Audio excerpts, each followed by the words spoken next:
Hi hello மக்களே, இது திரும்பவும் ஒரு விழிப்புணர்வு வீடியோ தான். நம்ம அந்த சோப்பு கரைசலை ஊற்றுனதுக்கப்புறம் கடந்தை குளவி, பெரிய குளவி அப்படின்னு சொல்லக்கூடிய திரும்பவும் அந்த வந்துருச்சு நம்ம வீட்டுக்கு. ஃபஸ்ட்டு 1 இருந்துச்சு, இப்போ 2, 3 வந்துருச்சு. அந்த 2, 3 என்ன பண்ணுச்சுன்னா, நம்ம வாழை மரத்தில் வரக்கூடிய லிக்யூடு, அந்த இனிப்பு சுவை கலந்தது இருக்கனால அதை வந்து நல்லா குடிக்க ஆரம்பிச்சிருச்சு. நம்ம அந்த சோப்பு தண்ணி கரைசலை ஊற்றினாலும் திரும்ப அந்த ஸ்மெல் போனதுக்கப்புறம் திரும்ப வந்து உட்காந்துருது.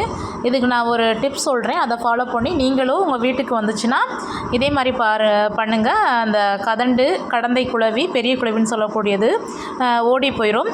ஒவ்வொரு ஊர்லேயும் ஒவ்வொரு மாதிரி சொல்கிறாங்க. சில ஊரில் கதண்டுங்கிறாங்க, சில ஊரில் கடந்தை குளவிங்கிறாங்க, சில ஊரில் பெரிய குளவிங்கிறாங்க.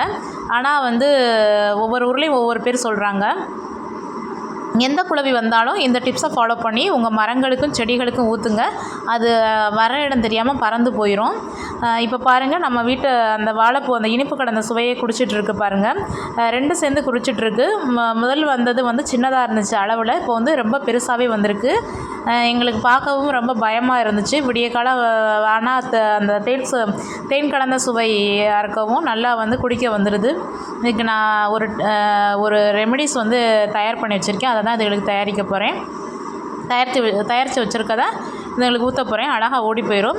இதுக்கு என்னென்னா, ஒரு பக்கெட்டில் நம்மளுடைய சோப்பு கரைசலில் இருந்தாலும் சரி, லிக்விடாக இருந்தாலும் சரி, நல்லா தண்ணி கலந்துட்டு அந்த வாழைப்பூ இருக்குது இல்லையா, அந்த வாழைப்பூவில் நல்லா தெளித்து விட்டோன்னா அந்த ஸ்மெல்லுக்கு வராது. நீங்களும் இதே மாதிரி தெளித்து விடுங்க.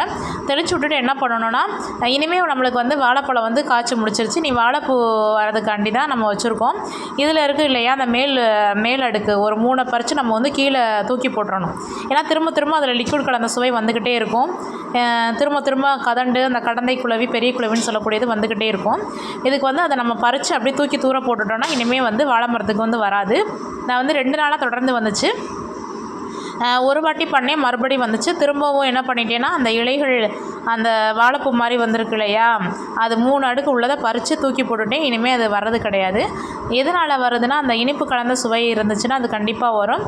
மாமரத்துலேயும் சரி, அந்த தென்னங்குருத்து இருக்கப்பையும் சரி, இந்த வாழைப்பூ வர ஸ்டேஜ்லேயும் சரி அதிகமாக அந்த குளவி வரும். வந்தால் இந்த மாதிரி டிப்ஸை ஃபாலோ பண்ணி நீங்களும் உங்கள் வீட்டில் வந்தால் விரட்டி விட்ருங்க.